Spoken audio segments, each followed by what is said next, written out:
see what these things can do.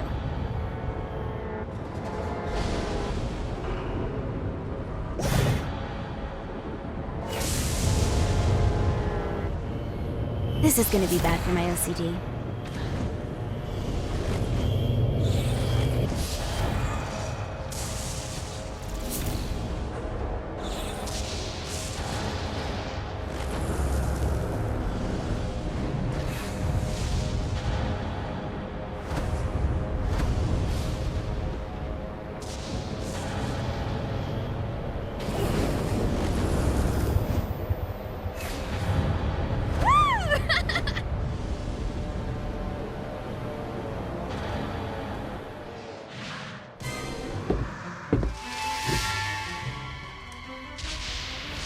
Abandoned ship!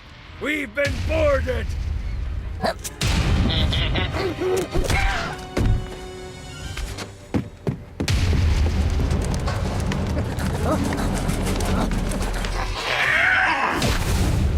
Get these damn things off my ship!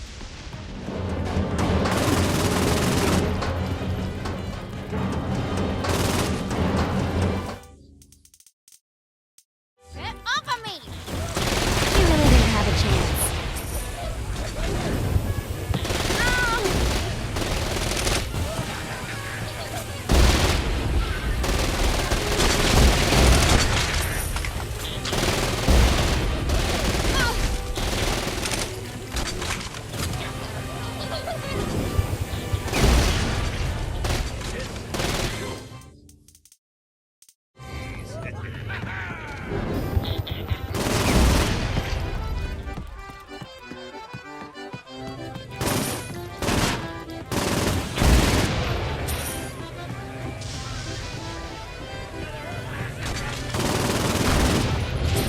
How many of these are there? I got a bit of treasure in that chest over there. The weapon you find inside may help with our little imp problem. That is a freakishly large hammer.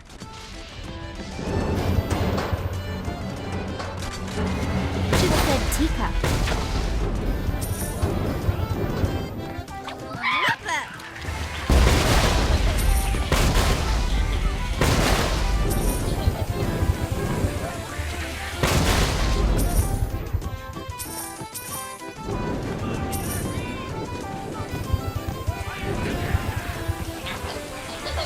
I summoned these imps to serve as my crew.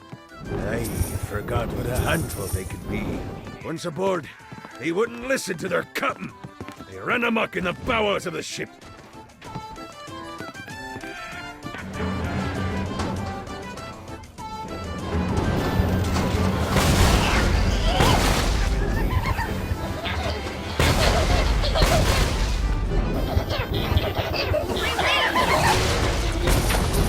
Good God, they're swarming me!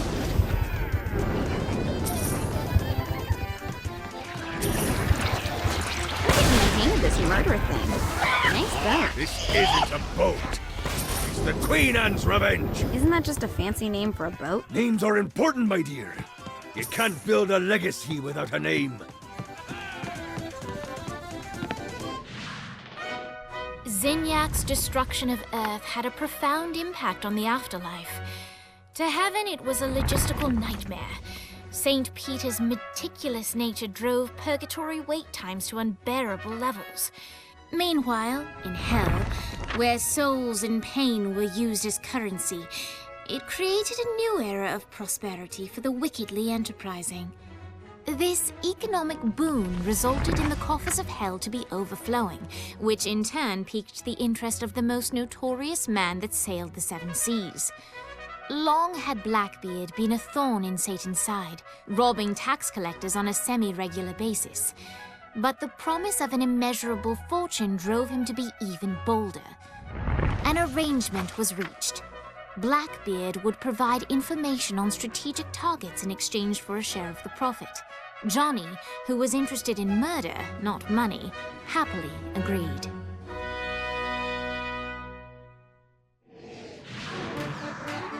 Grant ye the ability to summon my crew whenever they're needed.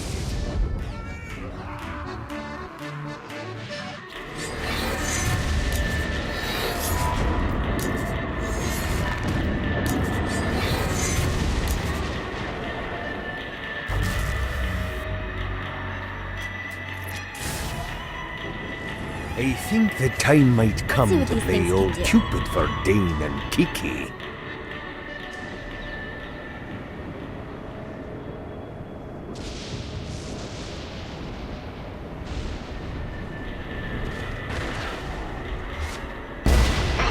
I raided a Sinterpol office. Found information on where the president is being kept. Evidently, they've been trapped in some sort of soul crystal inside Satan's palace. Breaking in is an impossibility. All right, matey. It's time for your lesson. Let's summon me favorite scurvy-riddled hellion, the Imp. Why don't you start off by summoning an imp to take out those enemies? There you go, matey. Now take down the other demon. Those little ankle biters are vicious. Now let's practice your aim. Take down the demons on the islands.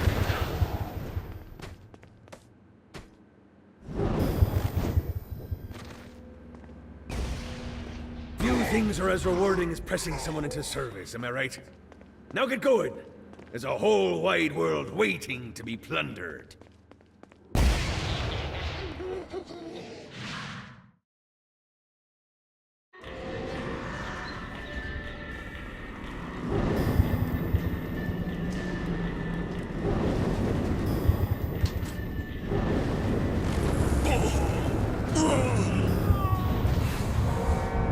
Yeah!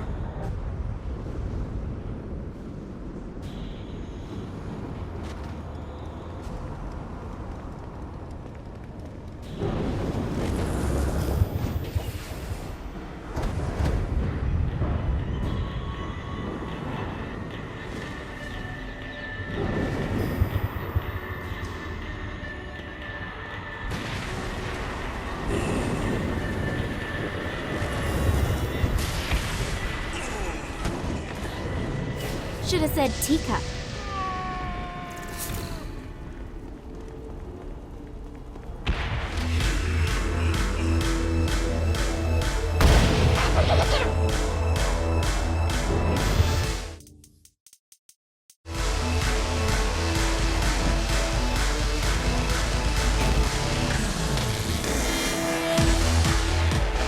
Lights up. William Shakespeare, humanity's greatest playwright, and hell's most diabolical purveyor of entertainment, looks on as a brave mortal on an Orphean quest enters. The bard's interest is piqued, and he looks to test his visitor's mettle.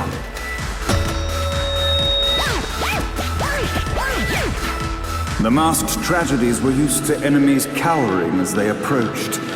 But soon they realized that they faced a foe with courage and nobility, traits uncommon in the fires of perdition.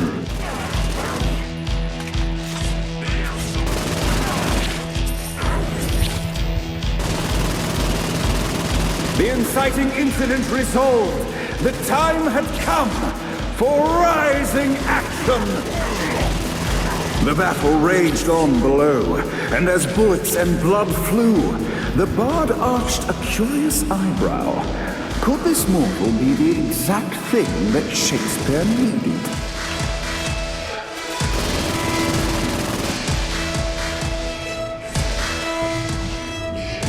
This battle is far from over, mortal. Arise! And now, Act 3!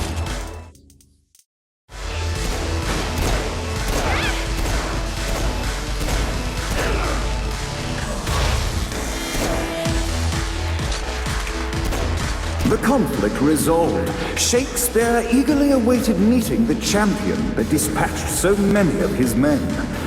Undoubtedly, they were here for the bard's aid, and while happy endings were not a thing found in hell, Shakespeare always had a soft spot for comedies. In the land of the living, William Shakespeare is regarded as one of the most prolific playwrights of all time. However, to the denizens of hell, the bard is seen in a far different light. After selling his soul for fame and adoration, Shakespeare served in hell as Satan's spy master general. In doing his duty, Shakespeare would punish the souls he was investigating by forcing them to perform in grotesque passion plays for Satan's amusement. But in a Twelfth Night-esque twist, Shakespeare found himself living a double life. While he projected an image of cruelty, his heart was as soft as Jezebel's. In secret, he would tutor her on the classics and act out the works of his mortal days. When Satan found out, he cast Shakespeare out of the palace, believing that the poet would be tormented by the populace of hell, far out of Jezebel's sight. But Satan had not counted on the bard's cunning. Embracing his persona of master torturer, Shakespeare and his followers, the tragedies, took root in the entertainment district, biding their time for revenge.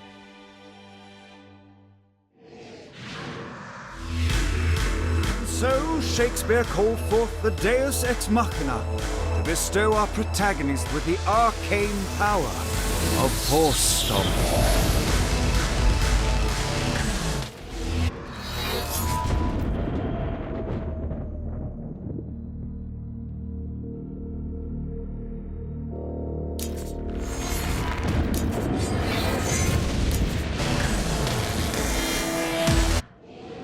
Lights up. The mortal stands in the training grounds, eager to try out his new Force Stomp power on the group of demons in front of them. Act 1, Scene 2, in which our protagonist Act 2, in which our protagonist is greeted by foul imps.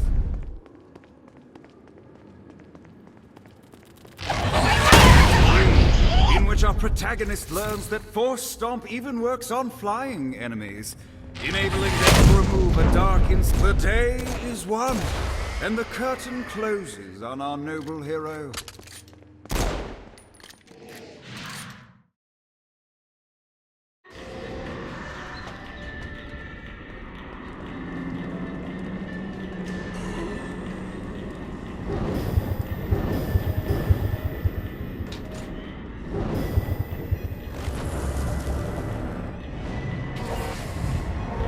See what these things can do.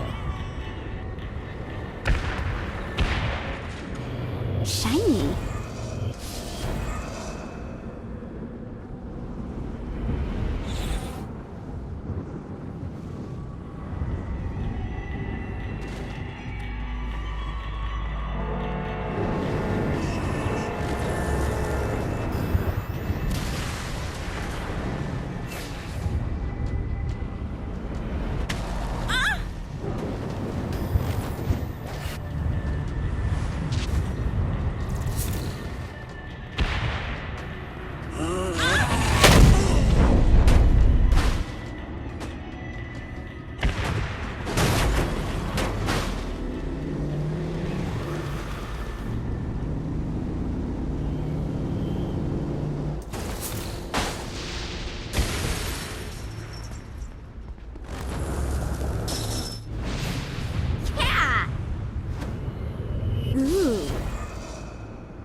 The horn on the bus goes beep, beep, beep, beep, beep, beep, beep, beep, beep. Horn on the bus goes beep, beep, beep, all day long.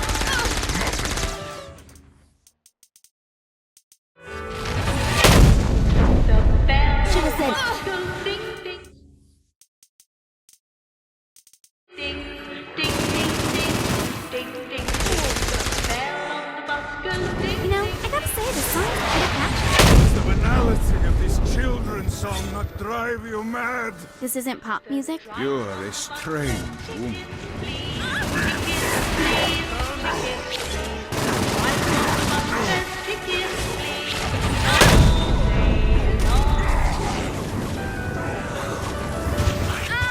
The babies on the bus say wah wah wah, wah wah wah, wah wah wah. The babies on the bus say wah wah wah, all day long.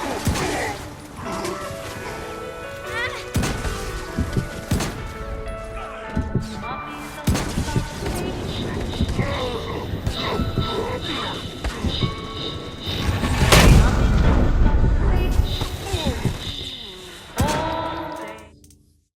This is so much better than therapy.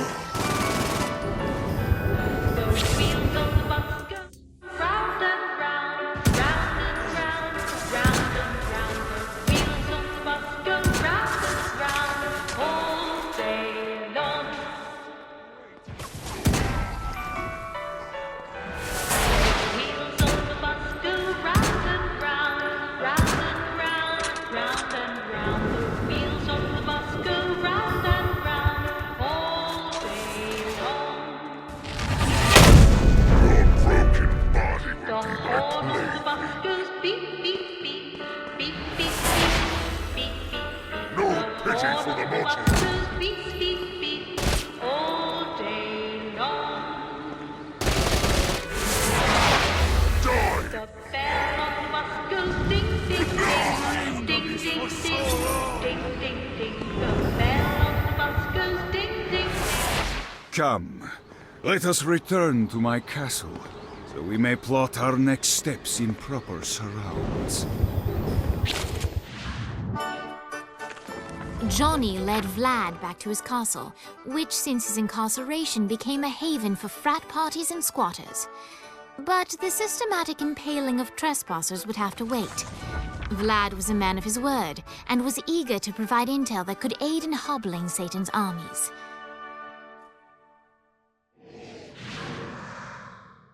I bestow upon you the Stygian cold fire.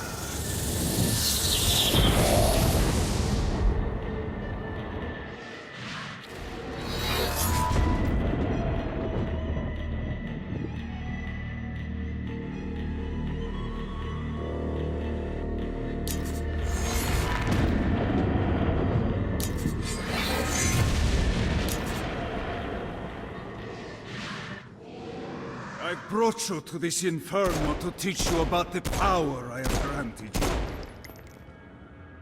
Cold fire is an aura, which means you must activate the power and get close to an enemy before they will feel the cold embrace of the Stygian flames. Try it against these demons. She said teacup. Well done, my friend. Now here comes a dark inciter. Use your aura, then get close to him to tell you've done it. Doesn't it feel good to watch an enemy burn?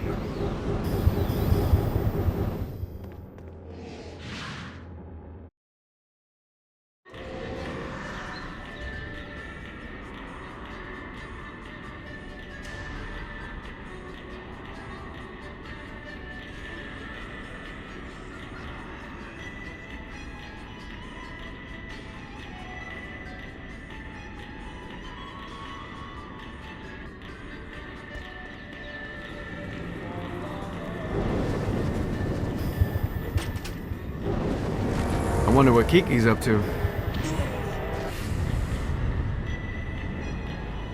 Let's go!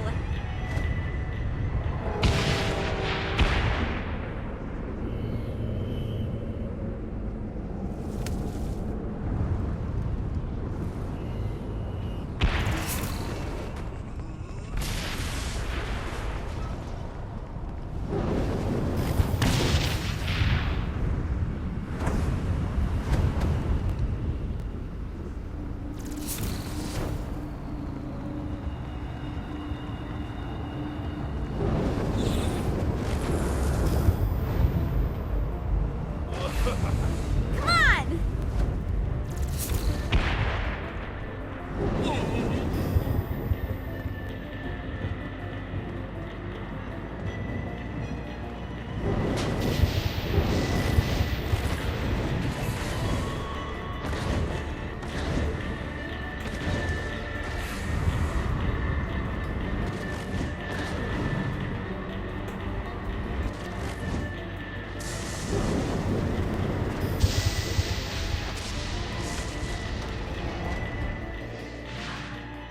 We're standing in a parking garage. I don't like it either, but Centerpool isn't giving us many options. I can't believe they tried to force us out. I can't believe you forgot the mimosas.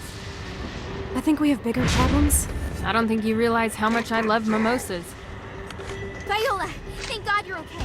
How do you know Viola? We're like sisters. I am her sister. No need to get territorial. We can all share. I'm not sharing my sister with you. Someone's got puritanical hang-ups. What did you say? Let it go!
No, it's really important to me that you two get along. Can we talk about this later? Classic Kiki. Always deflecting. Classic Kiki? I've never met you. I know everything about you.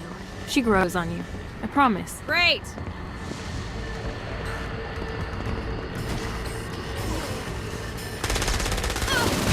I'm ready for anything.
We should get you back to the altar building. Hooray. After being reunited in Hell, Kiki and Viola wasted no time in doing what they do best: facilitate the running of businesses. However, the De Winter sisters' success did not sit well with other would-be power players in Hell. The sisters' operations all came under attack at once, forcing them on the run. Soon, the twins found themselves on the receiving end of an offer they couldn't refuse. After all, it was better to own 1/5 of something than to be dead.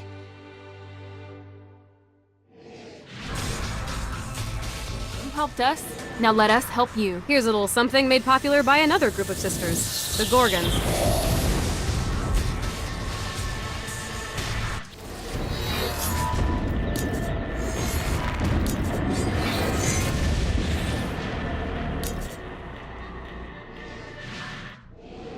All right, Dane's letting us use his Ultor training room to test out your Stone Blast power. So go ahead and blast these demons to turn them to stone. After they're petrified, you can use your pistol to shatter them.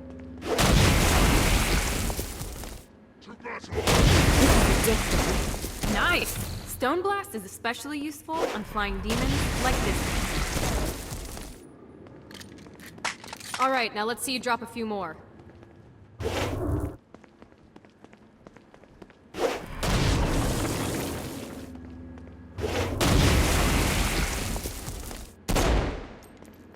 A blast will also take down the shield of a Dark Insider, leaving it vulnerable to gunfire. Take this. I think you've got the gist of it. Alright, let's go.